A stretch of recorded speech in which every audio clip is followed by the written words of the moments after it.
All right, so if we want to actually quantify heat and work, here we can define temperature. Temperature is defined as the measure of thermal energy. Heat and temperature are not the same thing. Just like I told you, titrations and dilutions are not the same thing. And everybody missed it. Everybody. All right. All right. Heat is the transfer of the thermal energy.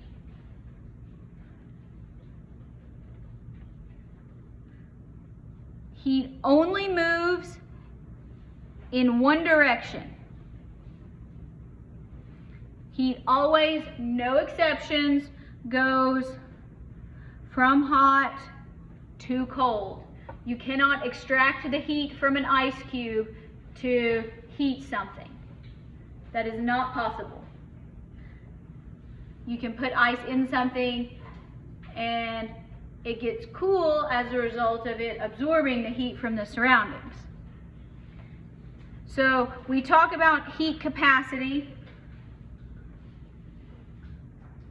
And because we can't just have one, we have to have three. Yes? Is this where they give the cold is just the absence of hot? Yes. Yes, that is correct. Very good. All right. So let's talk about heat capacity. Heat capacity is represented by a capital C. This does not mean Celsius. It's confusing, I know. We're going to do this with a whole bunch of K's next semester. But capital C, no subscript. The units of heat capacity are joules per degree Celsius.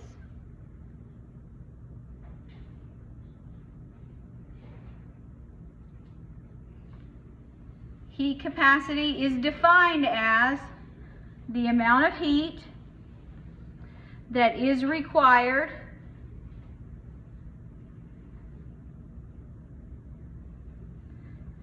to change the temperature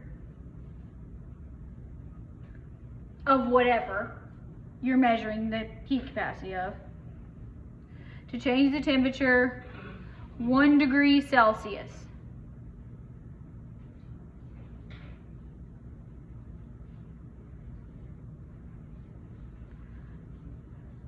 So because this only has energy and temperature in it,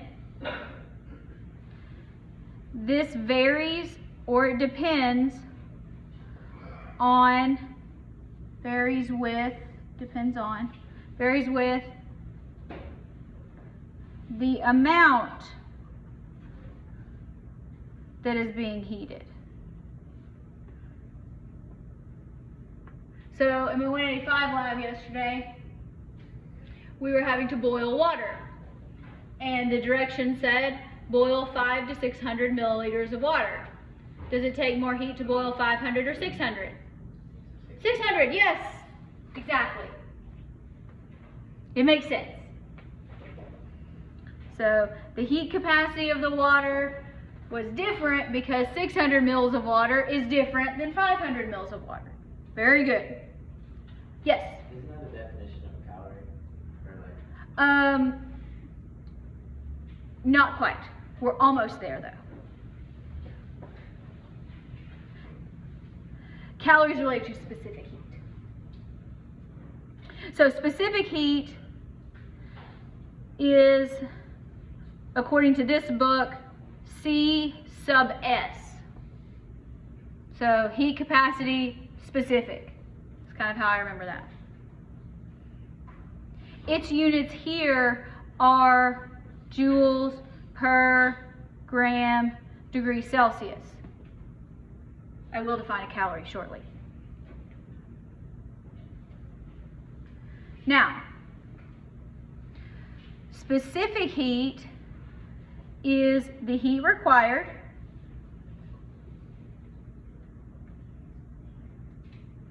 to change the temperature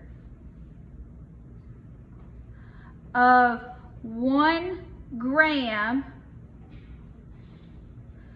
of your substance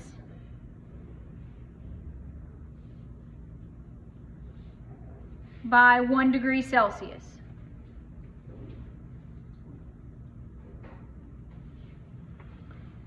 And so this, it doesn't matter the amount because we can account for the amount in the unit, grams. So this only varies with the type of substance. So water and copper are going to have different specific heats. It doesn't matter how much of either one you have when it comes to specific heat. Now, to go back to what Brian was talking about, which is an excellent point, the English unit of measurement of a lowercase calorie is defined as the amount of heat that is required to heat 1 gram of water 1 degree Celsius. That is a calorie. That's how they came up with it. And so when they did that same experiment for the metric system, they said 1 gram of water, 1 degree Celsius takes 4.184 joules, and that's where we get the conversion. It was based on water. Now, we don't always have grams. Sometimes we have moles. We don't use a symbol for that. I think sometimes I've seen it as C sub M, but you don't see it very often. But the units of molar heat capacity are joules per mole degree Celsius.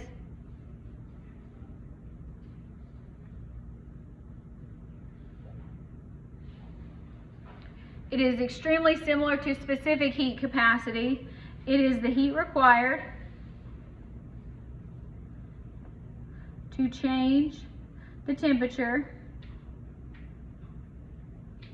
of, instead of 1 gram, we're going to put 1 mole of whatever your substance is by 1 degree Celsius. So it also varies with the type of substance that's being heated. Now, the good news for us is you don't necessarily need to have both of them because we can use our periodic table to go from grams to moles, right? We can convert between these if we need to. Usually we don't, but you can because you can convert from a gram to a mole. You did it on the test. Most of you did it correctly. I was very proud of you. All right, anybody missing any blanks? Turn the page.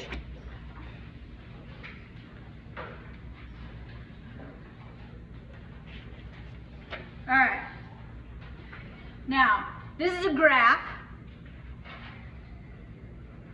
and it gives some of the specific heat capacities of some stuff. So, generally, a lower specific heat here means you can heat it really hot with a little bit of energy. So, water is crazy hard to heat compared to everything else. So if you had a lighter or a Bunsen burner and you put a paper clip in it and then you touch the paper clip after you took it out of the flame and you touch it, you're gonna go, wow, that's really hot, right? Pretty much. Yeah, if you put like a spoon of water over, over a lighter, it's not gonna make much difference. In the same amount of time. You put it in there for 5 seconds, not going to heat the water very much. Water is very hard to heat. Now, here we have 3 equations that we can use because we have 3 types of heat capacities. You have to look at the problem and know which one to use. So, you can have Q for heat. Q always equals heat.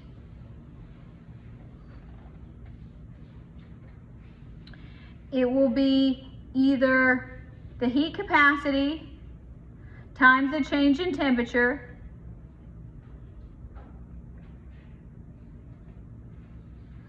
or it will be Q equals your specific heat times the mass, that usually goes in front, times delta T. This is the one that pretty much everybody's seen before if you've ever done this. Yes? Does anybody, I learned it as MCAT.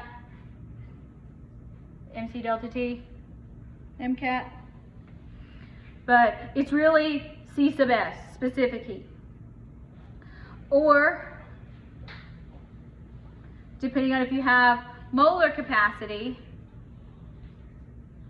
you would have Q equals N. Remember, N stands for the number of moles. We talked about that with gas laws. Times the molar heat capacity.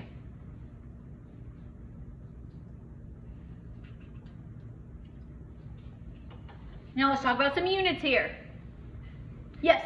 Is that middle one? Is Yes. that M? M goes in front, yeah. The order doesn't really matter, but conventionally M goes in front. M specific heat delta T. Now what ends up happening is everybody always wants to use this equation for everything. It's not always the case. It might be. But let's talk about units here. Heat, we are always looking for an answer in joules. It may say kilojoules.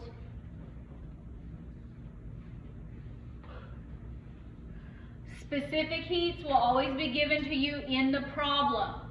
So what you can do, what I advise you to do, rather than having to memorize so much, is know that you need to always end up with joules and cancel whatever else it gives you. All right, who has no idea what I'm talking about when I say delta T?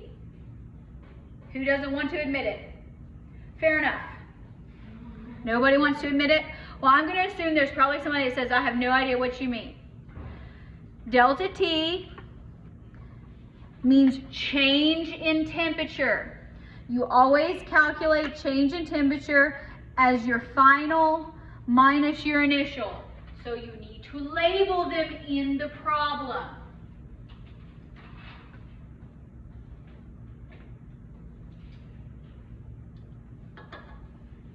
Delta means change, so this might be positive and it might be negative.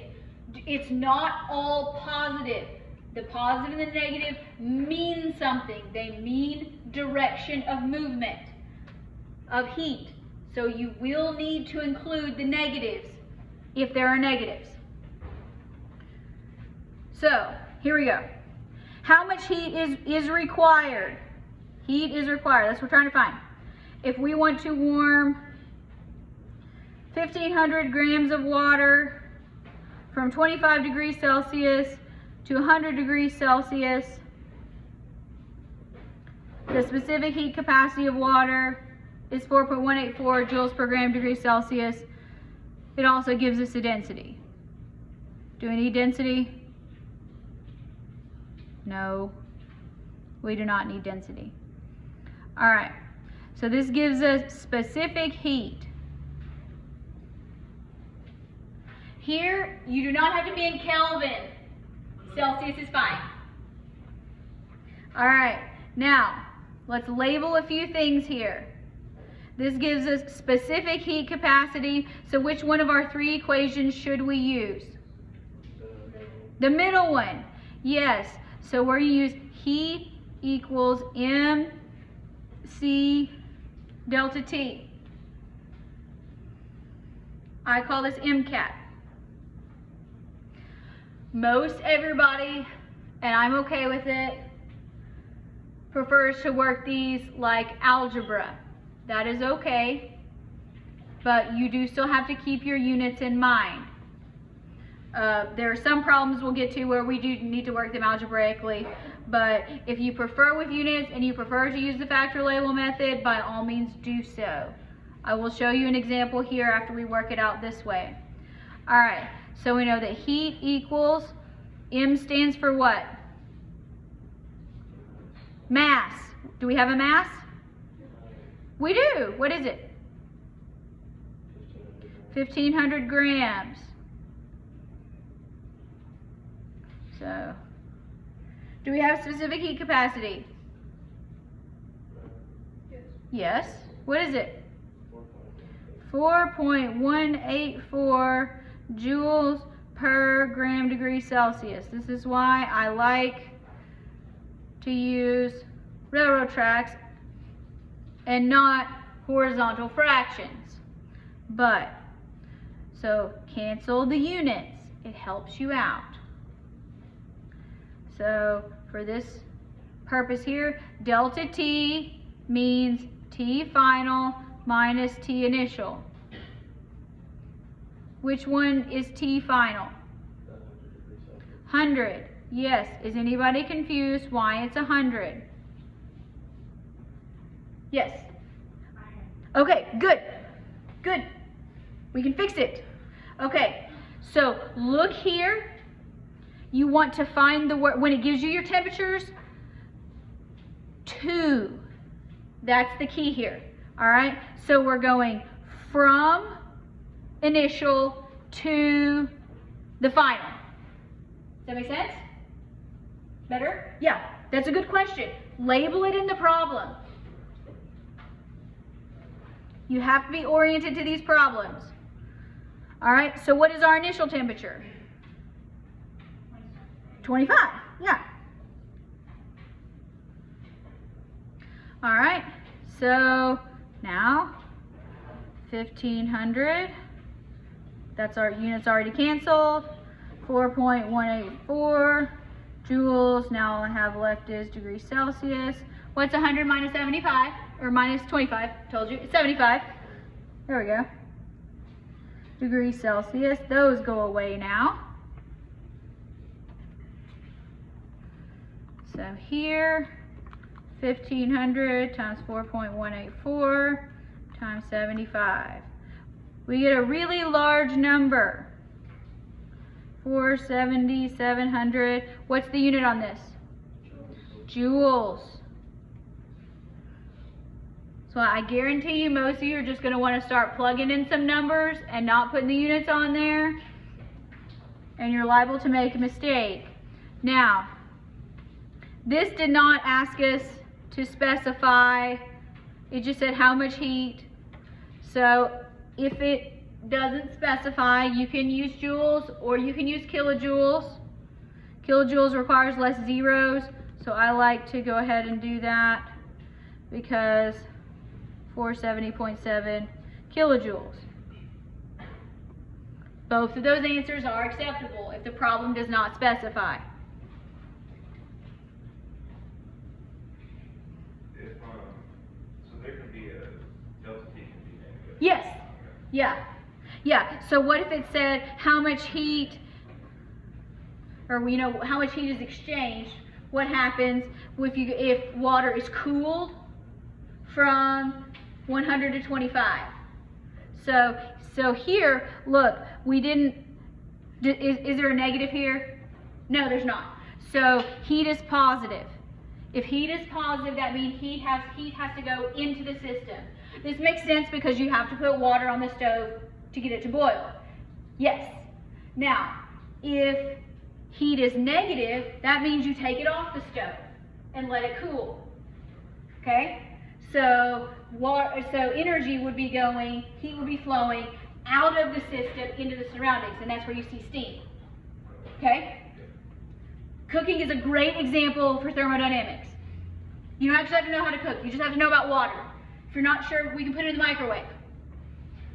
Now, anybody that prefers my unusual way, I prefer to work these problems like this because I like units.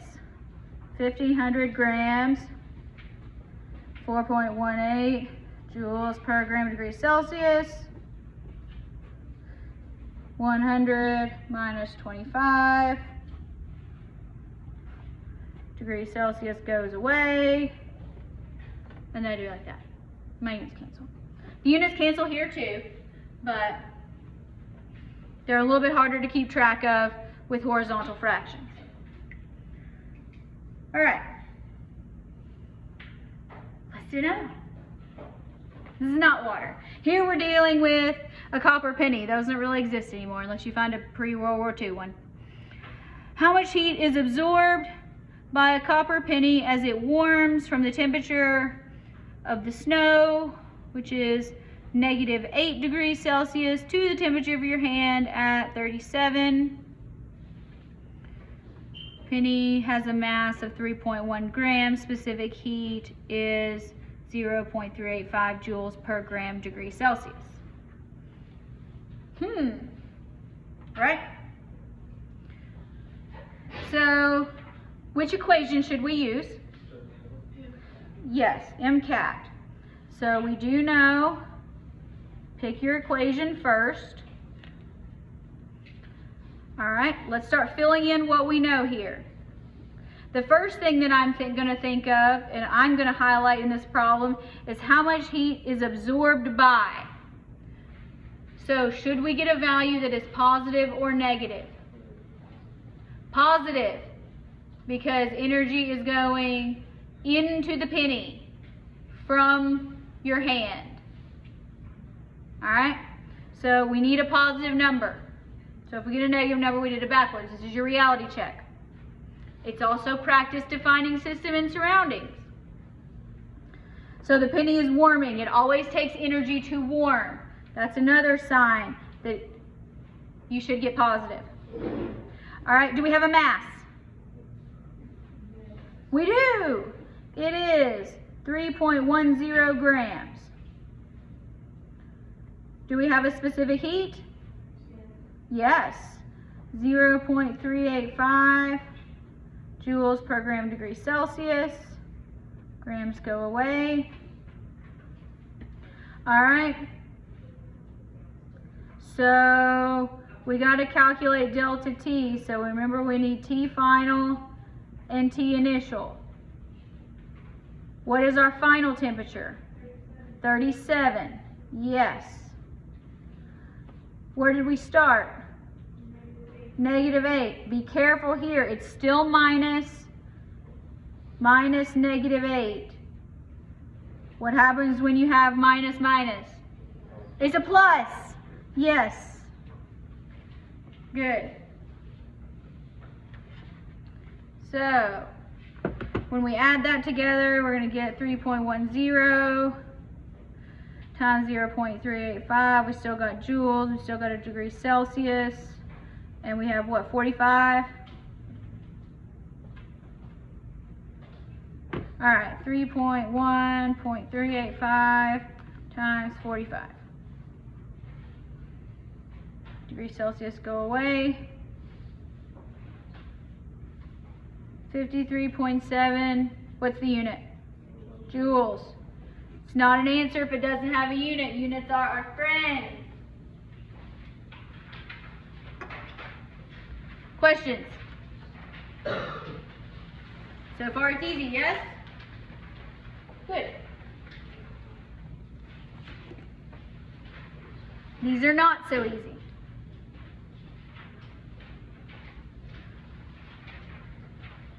Let's make it harder, because that's what I do. Here we have a 55-gram aluminum block that is initially at 27.5 degrees Celsius, absorbs 725 joules of heat. What is the final temperature? And it gives us a specific heat. First thing we should do, decide which equation to use. mCΔT, yes. So we're still going to use mCΔT. Now let's figure out from this problem what we've got. So let's start labeling some stuff. All right, it tells us 55 grams. What is that? Mass, good. Is initially at 27.5 degrees, so what should we label this as? Yes, temperature initial. Alright. Says absorbs 725 joules of heat. What's that? It is heat, so it's Q. This is asking us to find final temperature. And here it gives us specific heat. So most people do like these problems. It's still plug and chug. So plug things in according to what they are. Now, this says absorbs 725. So do we put positive or negative 725? Positive. Good. So 725 joules equals mass, 55 grams, specific heat given in the problem, joules per gram degree Celsius. Here, T final, do we know T final? No. So put T sub F, that's what we're solving for, minus, what's our initial temperature? 27.5. All right. So let's cancel grams here because that's gone away.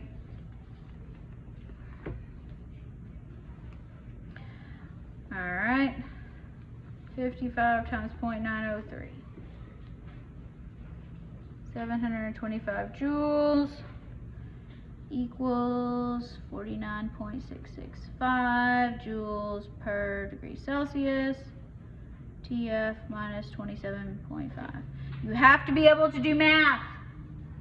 This is algebra. It's not that hard. What should we do next?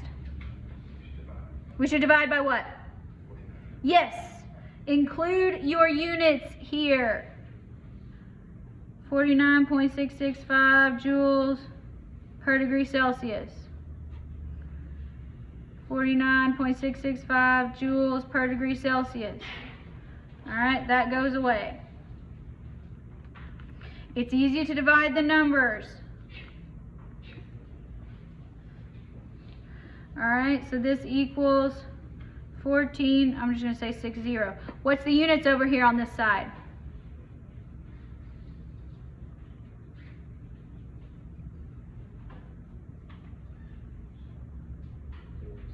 Degrees Celsius, yes, because the joules fall out. A denominator in the denominator gets flipped back up. And that equals T final minus 27.5. So how do we get T final? We got to add plus 27.5. So TF equals 42.1 degrees Celsius.